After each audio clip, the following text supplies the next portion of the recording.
Attorney, meron kasi akong alam sa may dyan, sa may ano, na ano lang naman, na ang sabi, nung kinasal, there was a ceremony, may bisita, no?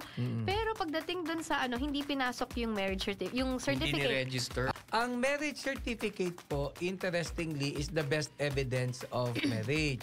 So kahit hindi na ipasok yan. Halimbawa ho, pumunta kayo sa PSA, di ba?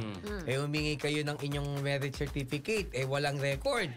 Ibig ba sabihin, hindi ka kasal? Hindi po. Kasi kung mapapatunayan na pinagdaanan mo, nag-comply ka dun sa 5 requirements na binabanggit ko, yung both essential and formal requisites for marriage, kung ikaw ay nakasal na, no, kahit walang marriage certificate, sabi ko nga, kung nag-comply kayo dun sa 5 requisites for a valid marriage, kayo'y kasal pa rin. Alamin at himayin ang issue at batas dito sa Basta Batas!